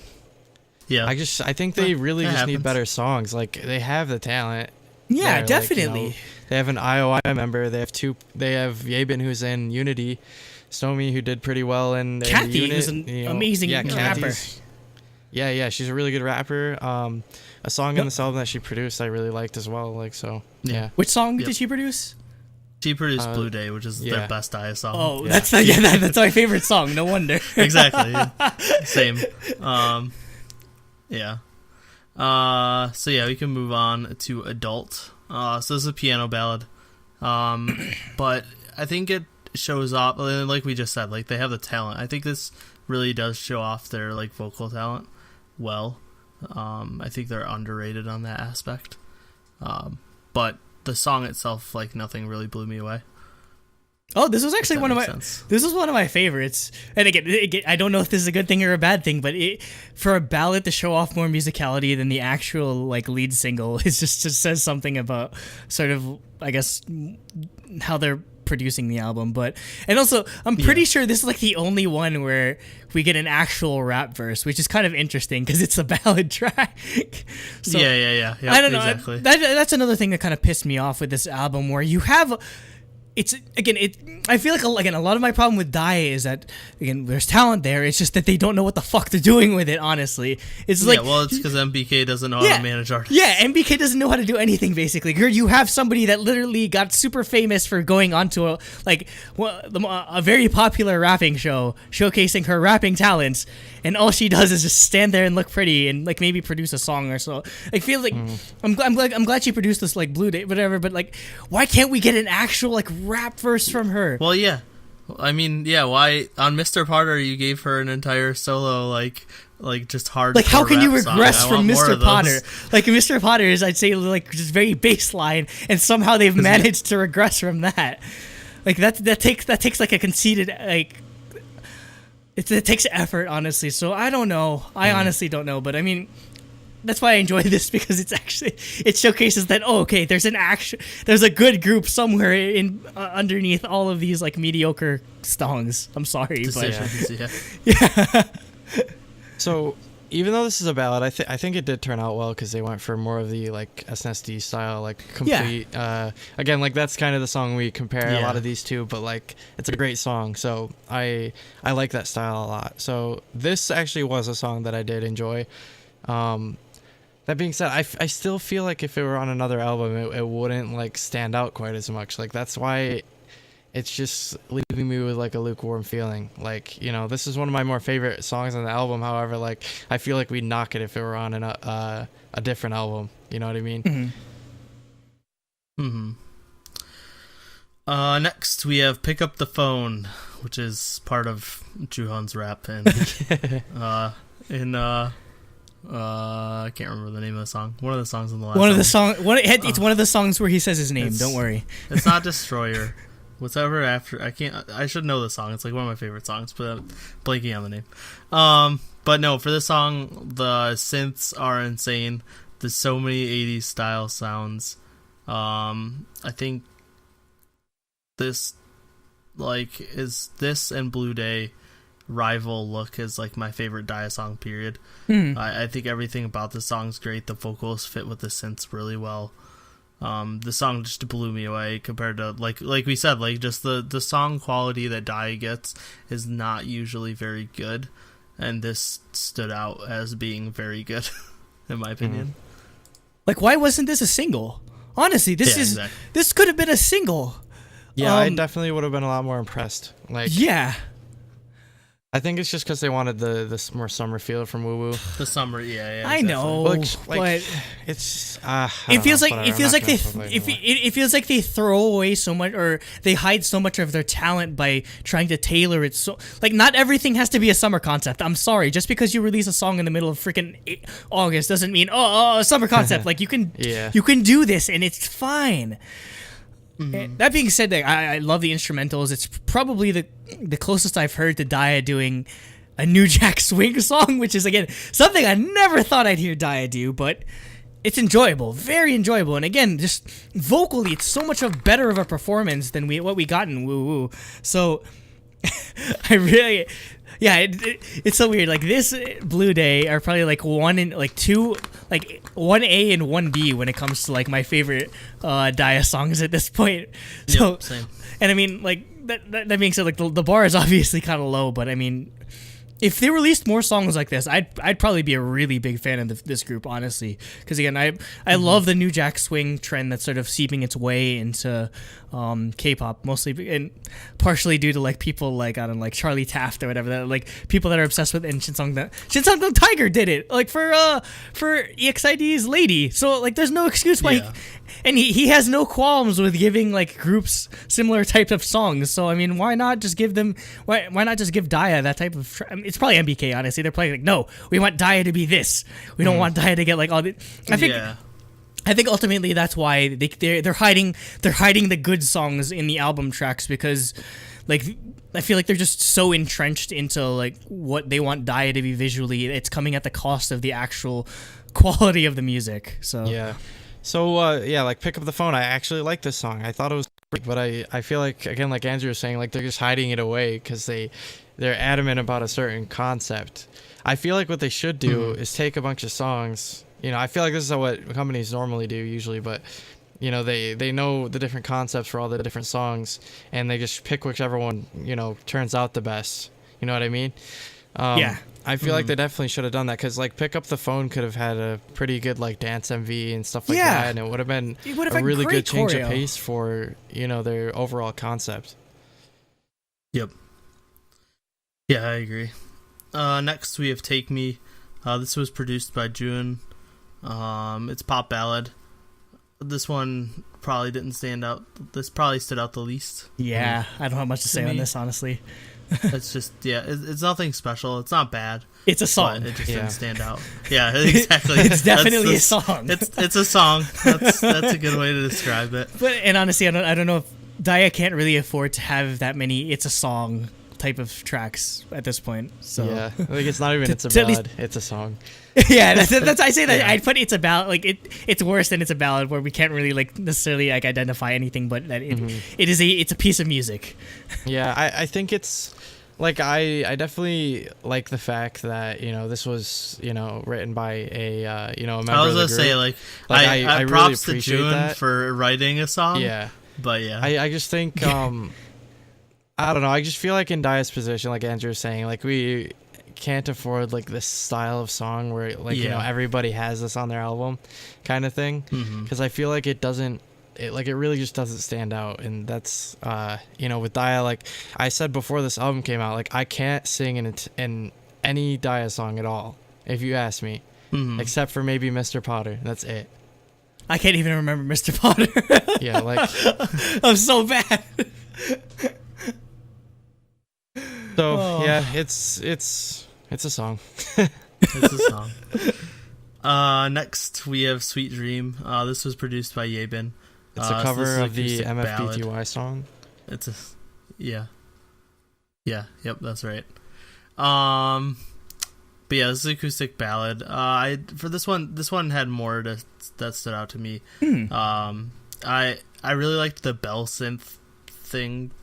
Like I don't know if it's like chimes. I don't know how to describe it, but chimes. Like it's. Well, no, it wasn't chimes. It was like there's like a synth part that's like kind of like sounds like bells. Oh yeah, or just like not like I'm thinking like percussion bells, or like xylophone type thing, or bells. whatever. Yeah, that type of bells. I liked that part, and I thought like the instrumentals are really minimalistic, but there's a lot of really unique stuff going on, which makes it interesting. I don't know if I only noticed because I was wearing like my good headphones when I was listening, but there was like just a lot of different things I noticed.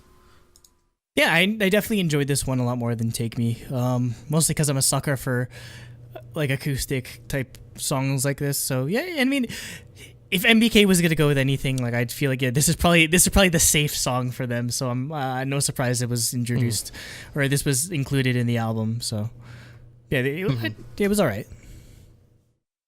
Yeah, Sweet Dream again. It was another one like with Take Me. I feel like it just didn't really stand out as much. It's too, I guess it's too safe for me.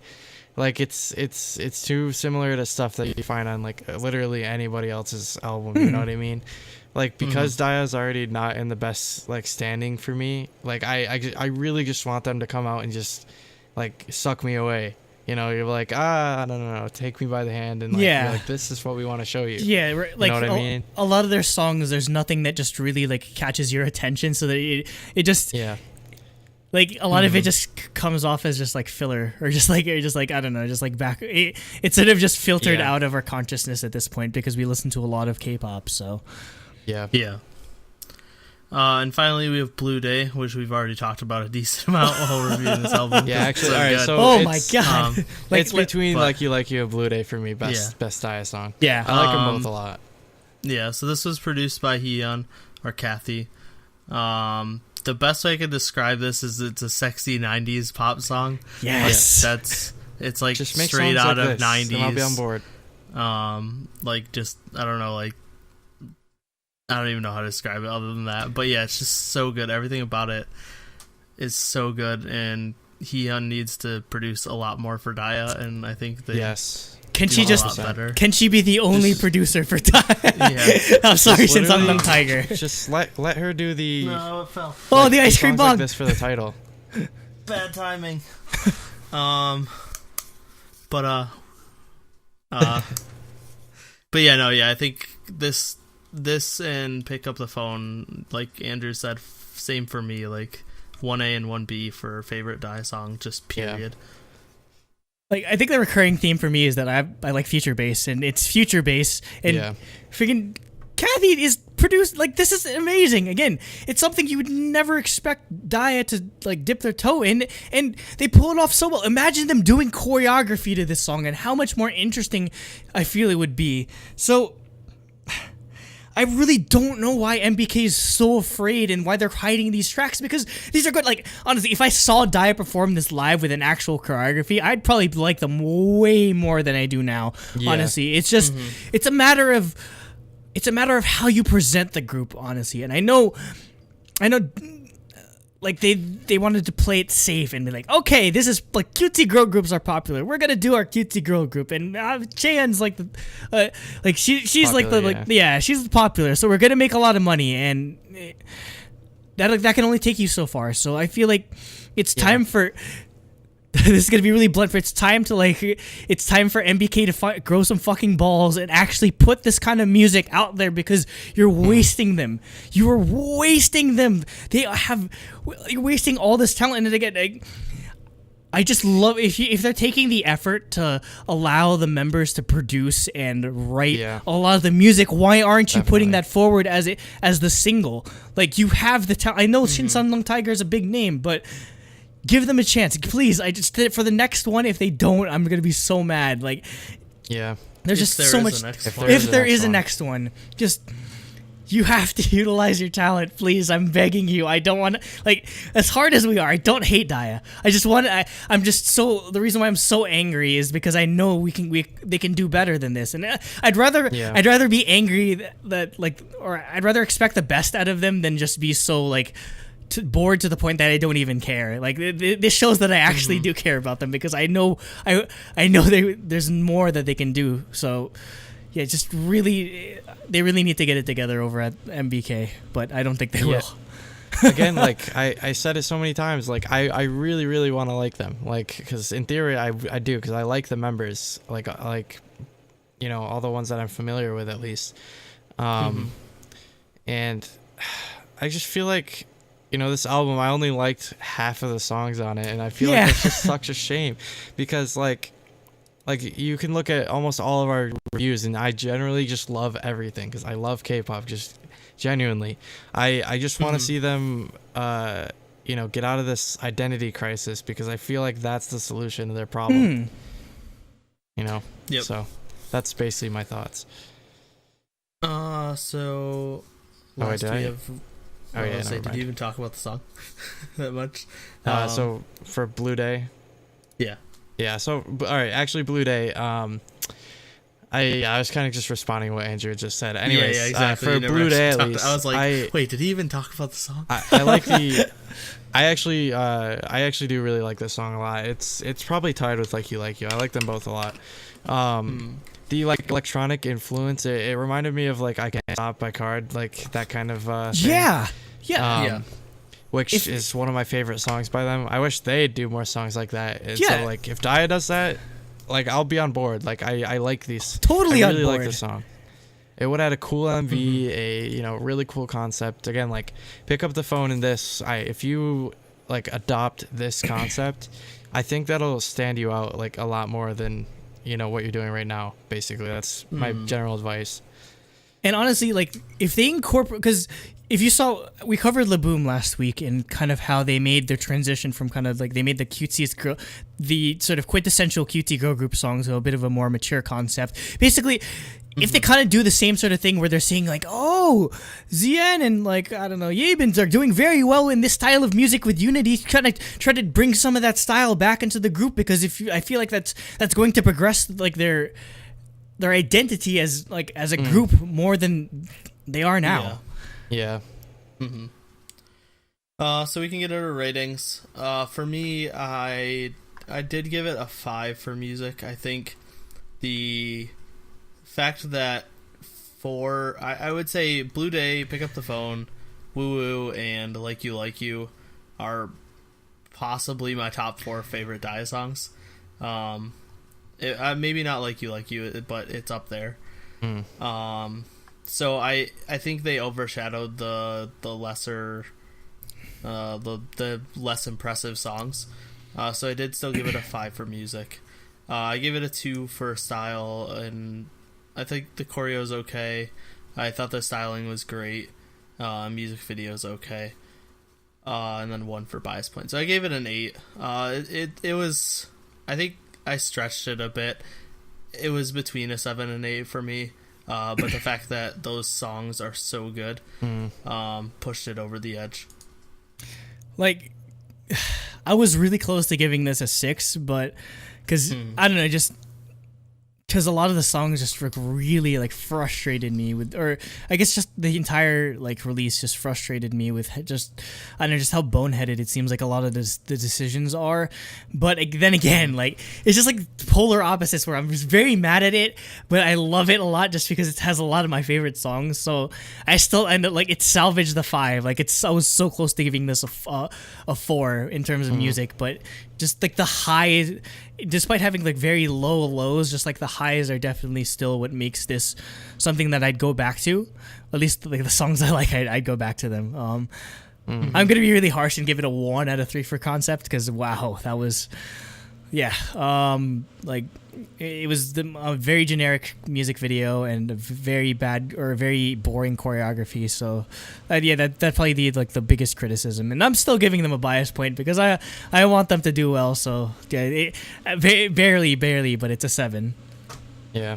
So I just feel like I have to be harsh just because it's just the way I feel. I'm frustrated, I guess, really, because again, like it's a group I want to be able to stand because I like the members, and they have these album tracks on this album I really enjoyed, but the other songs, like in the title track, I feel like drag it down a lot. So I actually give it a 3 out of 6 for music.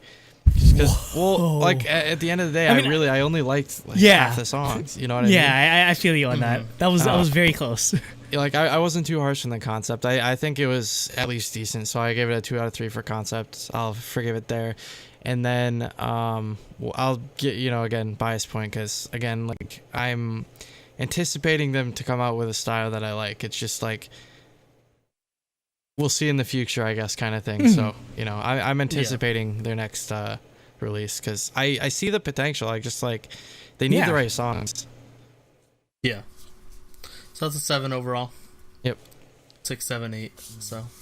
I'm sorry, Daya, but Well, that's better Still than a I fair was score. expecting. Honestly, Yeah, the way Jacob was talking about it, and the way I anticipated Andrew to go talk about it. again, like I'm very you mad. guys liked more of the album than I thought you would. So. Yeah, definitely. Just you know, if it's like this again on the next album, I will not be as lenient, honestly, because there's no excuse for them not to lean into what we've heard in these album tracks. There's no reason for them to completely ignore that at this point. Like now that you've shown the cards, if you're just gonna throw it away now, it's you don't know what you're doing then, honestly. Yeah.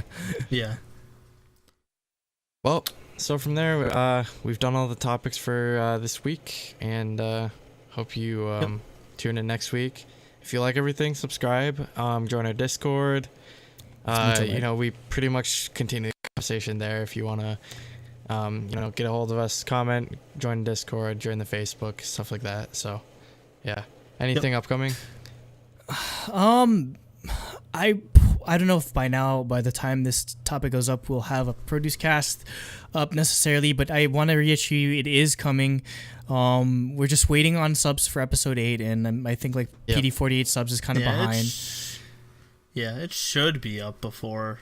Hopefully, if it's not up, Thursday. we're fucked. Honestly, because we can't. Well, yeah, if it's not up by Thursday, I think we just watch the shitty subs. Yeah, at that point, we'd be left with no choice. Like I'm checking right now if it actually went up no, it did not go up in the middle of recording this. So, pending on PD48 subs, putting up subs for episode 8, we will do episode 3 with the produce cast. So, like, please be patient with us. We'll definitely get it out because I want to talk about it as much as you guys. We're completely in love with this series. Nate, do you have any unboxings? No, I need to get around to Chang'e. I still haven't. Once I get a hold. Oh yeah, you're unboxing Red Velvet, right? Yeah, once I get a hold of freaking Red Velvet, if they even ship it, I'll be doing a unboxing of the Summer Magic album as well as my Red Velvet light stick because they're supposed to come around at the same time. So I'll just wait till I have both of them and then do a unboxing at the same time. Yeah. And then I'll probably also just like afterwards show my Red Velvet collection since it's complete now. So yeah, you can look forward to that. But by the time this full episode goes up or the day after topic 4 goes up, I will be seeing VAV. That falls on my birthday, like lo and behold. I'll be running into Aubrey and Paige there. So that should be good. I'm not too familiar honestly with their music, but yeah, why not? It's a cheap K-pop concert, so I'll definitely be live tweeting stuff about that. Definitely. I'll keep my expectations measured, but I'm pretty sure I'll enjoy it. All right. So with that, cool. Thank you, and goodbye. Stay summery. Throbbingly summery. Throbbingly summery. I can't stop my male eyes. Jacob wants women's fashion to regress to the 1700s where we're seeing ankle is like that's the thing. Like, I took that's too far. Yeah, I took fashion history where you basically women would just wear like super long ass dresses where you're in like long socks because